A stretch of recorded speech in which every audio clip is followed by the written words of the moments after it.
I get the rich wanting to buy politicians and getting the legislation they want passed. I get the politicians liking getting this big money so that they can secure re-election, all that. But you still need people to vote for you. And if, as you point out in the study, people aren't getting what they want, and we always hear about how so many people are being left behind and all of that. How do the parties that are part of this trend, how do you continue to get people to vote for you? How do you hide or obscure the fact that the policy outcomes are only geared towards the extremely wealthy? How do they do that over the past 30 years or so? Well, for the Republican Party, what they've been doing is, with a wink and a nod, saying, yeah, we're here for tax cuts for rich people and to deregulate corporations. We'll just tell you that right up front. We think that doing that is somehow going to help the average person. And some people go along with that. But mostly what the Republicans have been saying is, hey, you white supremacists and racists out there, come on in, we'll do your bidding, and Trump, just opens his campaign with a racial slur against Hispanics. You don't like brown people coming in the United States from south of here, we're gonna build a wall. Basically they just doubled down on hate, on fear and hate of black people, of brown people, of gay people, or non-straight people, shall we say more generally, including trans people and others. They just doubled down on this, and they reached out to these kind of micro groups, the anti-abortion freaks, the gun freaks, and built a coalition of haters and fearers. And so the Republican Party is continuing to give to their base what they want, which is that stuff, hate. The Democratic Party got sucker punched. Obama came into office. We dealt with Clinton. Okay, Clinton basically governed as a Republican. Obama came into office with great hopes. He had campaigned on at least the public option. He had earlier actually campaigned on single payer. He thought he was going to get big things done, but he really wanted it to be bipartisan. And so he made all these compromises in the first bill, the first big piece of legislation, which was the bailout bill, after the debris of George W. Bush's presidency. He cut that in half and turned it from $1 trillion, $1.5 trillion of relief into $900 billion, and $300 billion of it was tax cuts, all to satisfy the Republicans. And what did he get out of that? 3 Republican votes. With Obamacare, he made all kinds of compromises. He organized it around giant corporations, all this stuff that he hadn't set out to do. And he did it all to get Republican votes. And the Republicans kept telling him, oh yeah, no problem. Just, do this and do that and we'll vote for you. And then when it came time to vote, not one Republican vote for Obamacare, which was, just hacked to death to get those Republican votes. And then he lost the control of Congress, and so the rest of his administration was basically, running in place. There was very little he could do. Right down to proposing. He went to a Republican senator, Orrin Hatch, the senator from Utah, and said, "Who should I appoint to the Supreme Court?" And Hatch said, "Well, there's this Republican who's kind of a moderate guy, Merrick Garland, but he's acceptable to us. Why don't you put him in?" So Obama, again, trying to bow to the Republicans, said, "Okay, how about Merrick Garland?" And Mitch McConnell said, "Hey, screw you, buddy."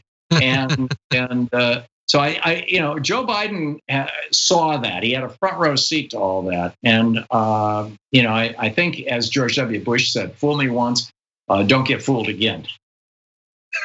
Sort of. That's cleaner than even his version. So you sketched out a possible path for the Democrats to try to break this cycle a little bit on their side. What about the Republicans? Well, I'm sorry? Start ignoring Republicans. Exactly. Well, that's true. In terms of the hold that these donations, the new system of campaign finance set up as a result of multiple Supreme Court decisions, what path forward do you see for the Republican Party? Are they likely to change, and if so, how? The Republican Party is at a turning point right now because they elevated a man to the White House who was an open fascist and racist. And there are many people in the Republican Party, perhaps a majority of the federally elected officials, and in many states, the majority of the state elected officials, who themselves are relatively open about being racists and fascists. There are other people in the Republican Party, Kitzinger, I think is his name, the Republican from Illinois in the House of Representatives who voted to impeach Donald Trump and is being rather outspoken about this. who actually don't believe in racism and fascism. They just want Dwight Eisenhower's Republican Party, my dad's Republican Party, which was, yes, we're all in favor of social change. Let's just do it carefully, slowly, thoughtfully. We don't want to disrupt society. I didn't agree with Dad on that back in the day, and I don't agree with those Republicans now. But at least they're not poison, right? They're not crazy, and the Republican Party is going to have to deal with this, and I don't know which way they're going to go. Mm-hmm. Okay, I have my own fears. A couple different paths, none of them particularly bright. I do have one last question though, and this is zooming out from this last book. This is a question my producer really wanted to get to the bottom of, and I'm curious too, as someone who I host a show like you do, I'm trying to do some writing. How do you get so much done? Because you've been on to talk about multiple books in not that long of a time. What is your schedule like? How are you this productive? I don't have a life. My schedule is pretty straightforward. Louise and I get up at 5 a.m, and we have a conversation about what we're going to do on the show that day, and we organize the show. And we take one big topic that's going to be the main rant for the first hour. And I spend about an hour between 5:30 and 6:30 writing an op-ed about that I publish over at tomhartman.medium.com every day. And then that rant becomes the center for the first hour, and then we have guests or whatever we have for the rest of the day. I get off the air at noon, have a quick lunch, and Louise and I will often take a mile or two walk. And then from 1 o'clock until 6 o'clock, I write. I just sit down and write. It's just a matter of self-discipline. I do it every single day, Monday through Friday, and then on the weekends, I try to do it for 6 or 7 hours each day. And then we knock off at 6. I watch a little TV. We watch, dumb stuff to entertain ourselves, the Golden Girls reruns or whatever. And we go to bed around. Go to bed around 8:30 or 9, and get up at 5 the next morning. And it works for us. I can write 2 books a year and an op-ed every single day, and do a show in the context of that. And actually, the COVID over the last year has kind of helped me, because I'm not running off to have lunch with my kids and things like that. We talk to them on the phone, obviously, and things, but I haven't, been outside of my own home since March 7th of last year, March 10th. Oh, it's been some year, but we appreciate your productivity. And anyone watching this that'd like to find out a lot more about this process, the book is The Hidden History of American Oligarchy: Reclaiming Our Democracy from the Ruling Class.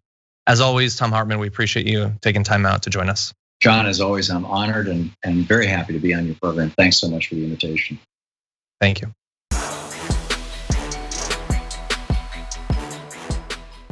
For more political news breakdowns, interviews, stories of activism, and me trying my hardest to care about the occasional big celebrity news story, subscribe to our YouTube channel at youtube.com/The Damage Report. And you can ring the bell wherever it is so you don't miss anything.